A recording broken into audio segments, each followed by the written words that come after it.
Olá, boa noite. Veja no Brasil TV desta quarta-feira, 15 de fevereiro. A Polícia Federal faz operação para combater o contrabando de ouro extraído de garimpos ilegais na região da Floresta Amazônica.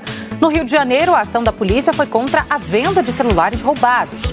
Começou hoje o pagamento do abono salarial do PIS/PASEP. E ainda a montagem do galo gigante no Recife, símbolo da folia na cidade. Agora, no Brasil TV.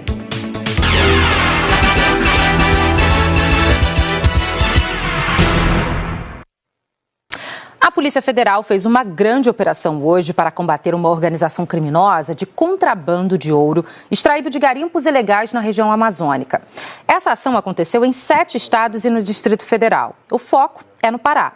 A Justiça mandou bloquear R$2 bilhões dos investigados. Oi, Marcele. Os mandados de prisão e de busca e apreensão foram cumpridos hoje em 7 estados e no Distrito Federal, por agentes da Polícia Federal, com o apoio de auditores fiscais e analistas da Receita Federal. Em Santarém, no oeste do Pará, foram apreendidas barras de ouro. Já em Campinas, interior de São Paulo, R$100 mil em dinheiro vivo foram encontrados em uma residência. 2 mandados de prisão foram cumpridos aqui no Pará. Uma pessoa é considerada foragida. O objetivo da operação é desarticular uma organização criminosa de contrabando de ouro extraído de garimpos ilegais da Amazônia, especialmente na região de Itaituba, sudoeste paraense. De acordo com a PF, empresas de pequeno porte repassavam a mercadoria como se fosse legalizada. Uma empresa dos Estados Unidos faria a comercialização no exterior, de acordo com as investigações. Entre 2020 e 2022, a fraude somou mais de R$4 bilhões em notas falsas. A Justiça também determinou o bloqueio de mais de R$2 bilhões em bens dos suspeitos de envolvimento no esquema. Eles são investigados por usurpação de bens da União na aquisição e venda do ouro, extração de recursos minerais sem autorização e lavagem de capitais. Marcélia, com você. Obrigada, Gustavo. As apreensões de contrabando e descaminho aumentaram em 400% em Goiás. É uma infinidade de produtos apreendidos. Tem de brinquedos até azeite de oliva. Olá, amigos que acompanham o Brasil TV. A maioria dessas cargas vem do Paraguai. O restante sai da Bolívia, Venezuela e também Argentina. Segundo as investigações, muitas ficam aqui em Goiás.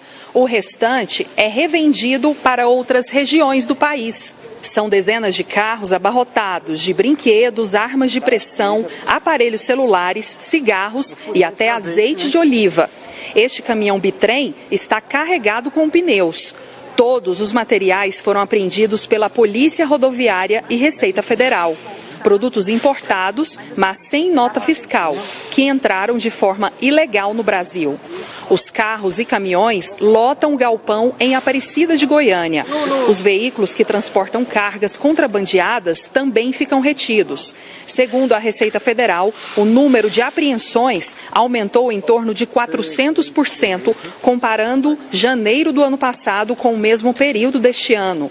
Para combater esse tipo de crime, foi feita uma operação integrada entre Polícia Rodoviária, Receita e Polícia Militar. Os veículos e cargas apreendidos ficam guardados em média 6 meses, prazo em que os donos podem tentar comprovar que a carga é legal. Mas se não conseguirem, toda a mercadoria, além dos carros, recebem destinação correta. Ludmila Rodrigues, para o Brasil TV. A Polícia Civil e o Ministério Público do Rio fizeram hoje uma operação contra a venda de celulares roubados. No bairro Jardim América, em Belfor Roxo, a Polícia Civil prendeu Lucas dos Santos Miranda. Segundo os agentes, ele fazia parte do grupo de criminosos que revendia celulares roubados no centro do Rio. O suspeito tem 6 anotações criminais, sendo 2 por estelionato e 1 por associação criminosa. Além de Lucas Miranda, outros 6 suspeitos também foram presos em Magé, Nova Iguaçu, Mesquita, Engenho de Dentro e Madureira. Eles foram identificados como Samuel de Souza Galdino, Marcos César de Oliveira Mariá, Igor da Costa Basílio do Nascimento, Luiz Cláudio de Oliveira Pereira, Gabriel Pereira Silva, Osvaldo Barbosa Santos e Bruno Moreira de Souza. Os policiais da delegacia da Rua Mendes Sá, no centro do Rio, investigam o grupo desde 2021.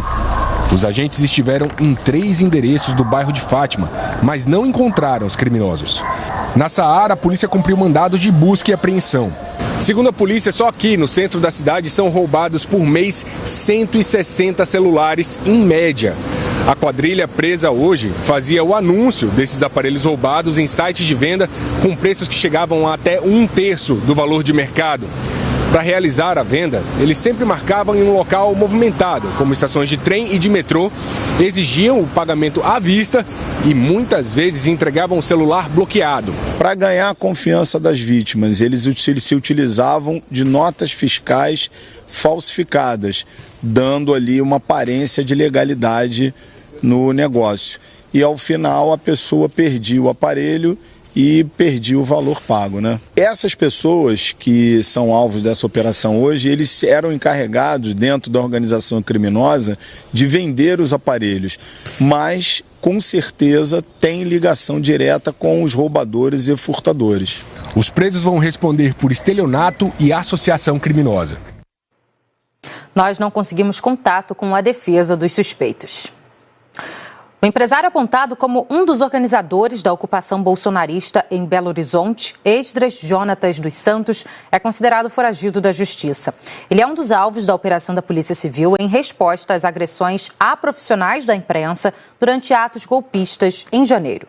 Há informações de que ele esteja no exterior, mas o paradeiro exato ainda é desconhecido da polícia. Hoje pela manhã, a Polícia Civil aqui de Minas Gerais fez uma operação para tentar cumprir esse mandado de prisão contra o empresário Esdras dos Santos e também para cumprir 3 mandados de busca e apreensão. Um desses mandados foi cumprido, o endereço no bairro Santa Amélia, região da Pampulha, que seria o endereço do Esdras. Mas quando a polícia chegou no local, encontrou lá apenas um casal, um homem e uma mulher que são inquilinos desse imóvel e que aparentemente não tem nenhuma ligação com o caso. Eles foram convidados a prestar depoimento aqui nessa delegacia, no bairro Jardim América, região oeste de Belo Horizonte, e quem também esteve por aqui hoje foi a proprietária do imóvel. Ela contou que o Esdras morou lá por cerca de 4 anos, até janeiro de 2020, saiu devendo 3 meses de aluguel, cerca de R$15 mil, e deixou vários danos na casa, um prejuízo de cerca de R$120 mil,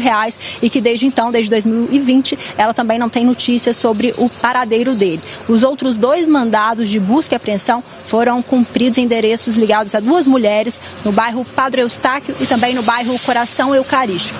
Nesse caso, a polícia investiga os crimes de lesão corporal, dano e roubo, depois que colegas, jornalistas, profissionais da imprensa foram agredidos na Avenida Raja Gabalha, onde havia sido montado nesse acampamento, uma manifestação que foi desmontada no dia 6 de janeiro e nos dias 5 e 6 houve episódios, então, de agressão a jornalistas. Em um dos casos, um fotógrafo, ele teve a câmera roubada, por isso o crime de roubo sendo investigado, e os demais crimes relacionados aí ao financiamento, organização, eles vão ser apurados em âmbito federal. A gente conversou com os delegados que participaram da operação, vamos ouvir. Ele é objeto de investigação pelo crime de roubo, lesão corporal e dano a um jornalista que fazia a cobertura das manifestações golpistas que ocorriam na Avenida Raja Gabalha. Ele se encontra na situação de foragido da Justiça. Existe grande possibilidade de nós conseguirmos, através dessas medidas que foram feitas hoje, apurar a qualificação de outros agressores ou de pessoas que tenham contribuído de alguma forma para essas agressões e para os crimes de dano e de roubo impróprio que ocorreram no dia 5 e 6. Qualquer situação relacionada a depósitos bancários, financiamento, terrorismo, associação criminosa, hoje fica a cargo da Justiça Federal e da Polícia Federal. Então não cabe mais à Polícia Civil. Em Ceilândia, no Distrito Federal, um menor acabou morto durante uma tentativa de assalto. Ele tentou roubar um policial que reagiu. A tentativa de assalto foi às 9h30 da noite de ontem, no conjunto E da QNM 3 em Ceilândia. Os bandidos tentaram roubar um policial militar de Goiás que estava de folga. Segundo a PM, o policial tinha ido buscar uma pizza e quando estava no portão de casa, os suspeitos anunciaram o assalto. O policial reagiu e atirou várias vezes e atingiu um dos suspeitos, que era menor de idade e morava a poucas quadras daqui. Na frente da casa, a polícia encontrou um simulacro de arma de fogo que foi usado pelos bandidos. O adolescente de 14 anos foi levado pelo SAMU para o Hospital Regional de Ceilândia e morreu ao chegar no hospital. O segundo suspeito, que estava com ele, conseguiu fugir e ainda não foi preso. Nós conversamos com alguns moradores da região que disseram que costumam ver alguns assaltos por lá. O policial que atirou prestou depoimento na delegacia de Ceilândia Centro e depois foi liberado.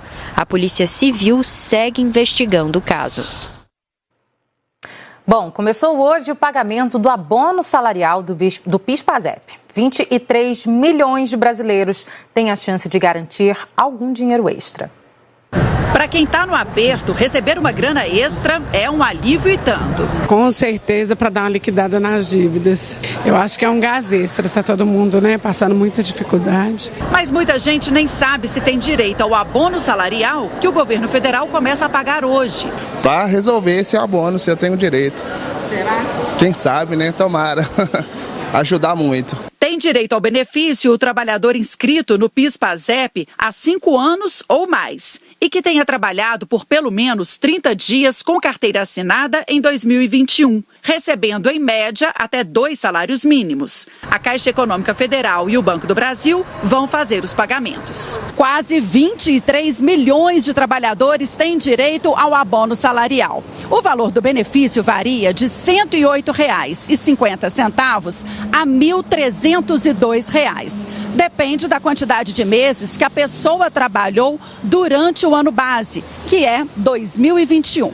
Na Caixa, os trabalhadores da iniciativa privada vão receber o abono de acordo com o mês de nascimento. Os pagamentos vão até 17 de julho. O prazo para saque é 28 de dezembro. Já os servidores públicos vão receber o dinheiro pelo Banco do Brasil. O calendário segue o último dígito do número de inscrição do PASEP. Este economista lembra que é uma boa oportunidade para limpar o nome. Para aqueles que têm dívida, eu acho que o principal seria pagar as dívidas, ficar livre dessas pendências para começar a vida nova, para começar a tocar a vida sem ter que preocupar com dívidas, compras passadas, para ter esse alívio no orçamento no restante do ano. É o que o Wellington pretende fazer. Vai ajudar demais, tá doido. Eu fiquei 2 meses parado porque eu sofri acidente de moto, então eu vou estar quitando essas dívidas aí, vai me ajudar muito.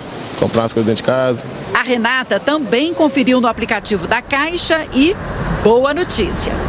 Meu filho, dia 15 de junho, dinheiro na mão. Já ajuda? Muito. O brasileiro hoje está precisando de dinheiro, E é um dinheirinho, é um direito trabalhador, A gente fala agora sobre a situação em São Gonçalo, na região metropolitana do Rio. Os bombeiros continuam no trabalho de busca a 3 pessoas da mesma família que estão desaparecidas depois de um deslizamento de terra na noite de segunda-feira. Quase 40 horas depois do temporal, bombeiros continuam em busca de 3 pessoas de uma mesma família.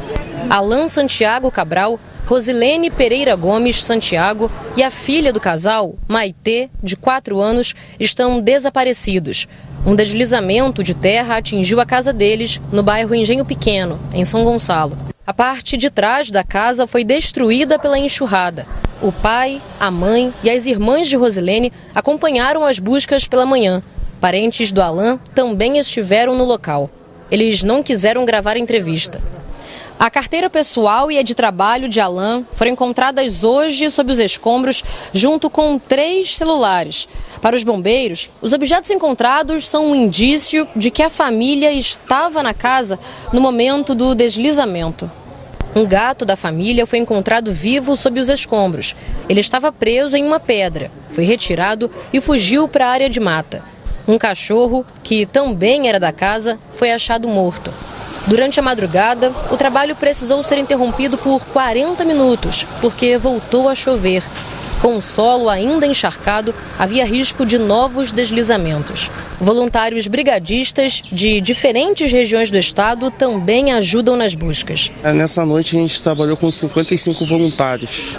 Foi desgastante.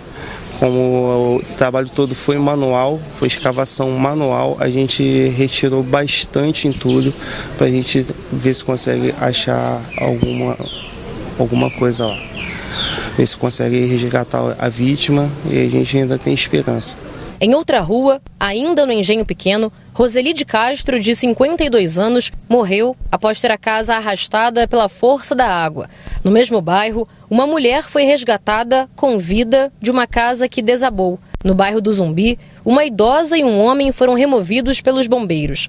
A Prefeitura de São Gonçalo decretou situação de emergência na cidade e determinou que 43 famílias que moram perto de onde houve os deslizamentos deixem os imóveis. A orientação é que fiquem fora das casas por pelo menos 4 dias, até que a Defesa Civil avalie novamente os riscos. A Prefeitura, por meio do Gabinete de Gestão de Crise, estabeleceu que para as famílias atingidas pelo desastre, que elas poderiam se dirigir a pontos específicos e fossem buscar esse benefício.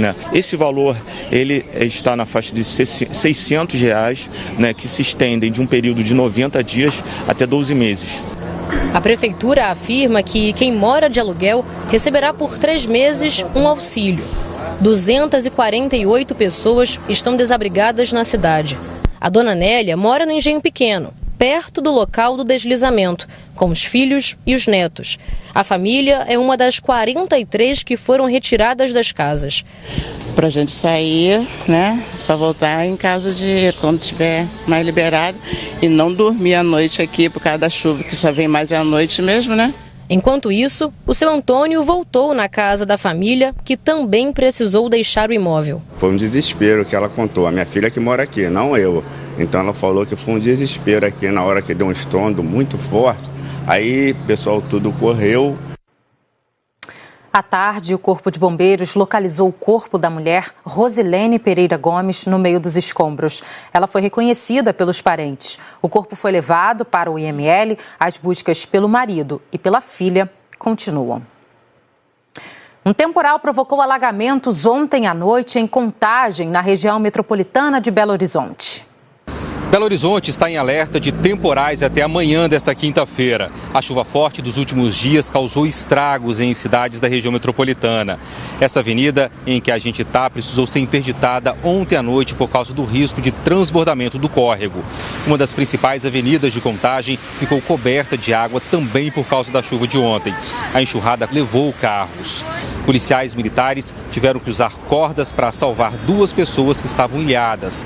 O resgate foi filmado por outros motoristas e até por moradores de prédios vizinhos. O temporal também inundou essa outra avenida. A água chegou até a janela dos carros. Uma estação de metrô ficou debaixo d'água. Os passageiros tiveram dificuldade para sair do local. A Defesa Civil pede que os moradores de áreas de risco geológico fiquem atentos a qualquer sinal de deslizamento. Bauru, no interior de São Paulo, enfrenta desde o início do ano um surto de virose. Só no mês de janeiro, as unidades de emergência atenderam quase 3.600 pessoas com quadros de diarreia e vômito. Esse número é quase o dobro do que foi registrado no mesmo período do ano passado. Nessa casa, ninguém escapou dos sintomas. A virose pegou todo mundo quase que ao mesmo tempo. Carolina, o namorado e os amigos se sentiram mal na praia e suspeitaram de um fruto do mar. Eu acredito que foi quando a gente comeu uma porção de camarão nos primeiros dias assim, foi no dia seguinte que eu e meu namorado ficamos bem ruins e aí a gente ficou um dia inteiro de repouso, perdeu ali um dia de praia e depois melhorou. O João viu que tinha algo errado 4 dias depois da viagem. Então não sabe se trouxe de fora, foi infectado em casa ou no trabalho. Eu passei mal aí 2 dias aí junto com os meus amigos na mesma pegada e daí depois aqui em Bauru, depois de umas 2 semanas, acredito, eu acabei passando mal, só que foi bem pior já foi cerca de uns 4 dias que eu fiquei mal aí. As 5 unidades de emergência de Bauru registraram cerca de 3.600 casos de virose em janeiro. Quase o dobro do que foi contabilizado no mesmo mês do ano passado. A unidade que mais recebeu pacientes com diarreia e vômito foi a do Jardim Bela Vista. No mês passado, cerca de 2.400 atendimentos do tipo foram feitos aqui. E neste mês de janeiro, a incidência continua maior do que em outros anos. Essa médica, que atende na pediatria da UPA, relaciona o surto com a mudança de rotina das famílias. A flexibilidade em relação ao Covid, que hoje em dia ela é muito diferente da nossa realidade do ano passado. A volta às aulas, a volta das férias, né? São as principais causas de aumento. Nessa época de verão, chuvas, aumento de águas pluviais, você acaba tendo um maior descarte de esgoto às vezes, ou transbordamento, e isso acaba impactando na questão da transmissão, porque tem a ver com condições de saneamento básico. Hábitos criados na pandemia também ajudam a proteger contra a virose. As mãos são os principais meios de transmissão, segundo o médico infectologista. A transmissão das viroses, as conhecidas viroses, que podem ser rotavírus, norovírus, tem esses vírus mais conhecidos, é mais por contato. O grande problema também é que muitas vezes só o álcool não é suficiente para fazer correta higienização. Então é importante, ao utilizar banheiro, fazer a lavagem das mãos mesmo. A seguir, Carnaval no Recife, o Galo da Madrugada ganha um novo visual para voltar às ruas. Daqui a pouquinho a gente volta.